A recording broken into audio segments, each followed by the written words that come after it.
প্রথমেই আমি সুজিটা এইরকম কাঠখোলায় ভেজে নিলাম, ঝাল সুজি করব ব্রেকফাস্টে।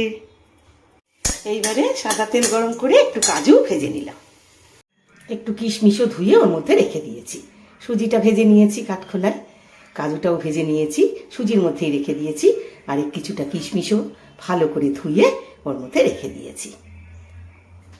এবার কড়ার মধ্যে সাদা তেল দিলাম, আলু পেঁয়াজ কাঁচা লঙ্কা ভেজে নেব, সব একসাথেই ভেজে নেব। বাড়ির লোকই খাবো তো, তোমরা যদি কারোকে নেমন্তন্ন করে খাওয়াতে চাও তখন তোমরা আলাদা আলাদা করে ভেজে নেবে, ঠিক আছে? আমি একেবারে আলু পেঁয়াজ আর কাঁচা লঙ্কা একসাথে ভেজে নেব। আলু পেঁয়াজটা যখন ভাজবো তখন আমি ঠিক এইরকম করে একটু সরিয়ে নেব। সরিয়ে এই যে তেলটা বেরোবে, এই যে একটু সরিয়ে নিলাম, সরিয়ে যে তেলটা বেরোবে সেই তেলটার মধ্যে আমি এই কারি পাতাগুলো দিয়ে দিলাম। আগে কারি পাতাটা দিলে পুড়ে দিবে, সেই জন্য কারি পাতাটা আগে দিয়ে দিলাম।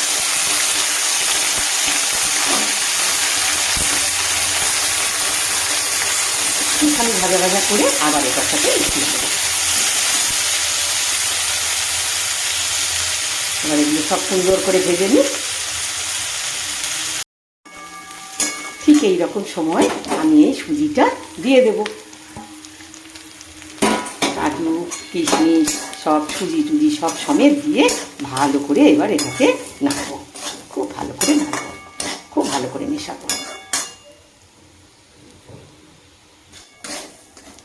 এবার যখন মেশাবো তখন 1 পিঞ্চ হলুদ দেবো, বেশি হলুদ না, 1 পিঞ্চ, ঠিক আছে? খুব ভালো করে এটাকে নাড়ি, আর একটুখানি আন্দাজ মতো নুন দিলাম, আর সামান্য একটু মিষ্টি দেবো। মিষ্টি কিন্তু বেশি দেবো না, কারণ নোনতা সুজি তো, একটুখানি মিষ্টি দেবো, সামান্য একটু মিষ্টি দেবো, ব্যাস। এবার ভালো করে নাড়ি এটা, আর এই গরম জল করে রেখেছি, এবার গরম জলটা দিয়ে দিলাম। বেশি জল দেবো না, আলুগুলো সেদ্ধ হবে, সুজিটা সেদ্ধ হবে, ব্যাস হয়ে যাবে আমার নোনতা সুজি। খুব টেস্টি হয়, ঠিক এরকম করে করে খেয়ে দেখো। এইবার আমি কি করব জানো তো, এইবার একটুখানি ঘি আমি দিয়ে দেব। এই ঘিটা দিয়ে না খুব ভালো করে এটাকে নাড়বো।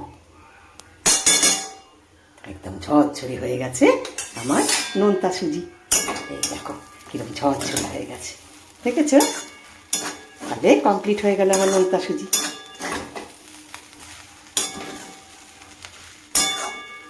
চলো গরম গরম ব্রেকফাস্টে খেয়ে নিই।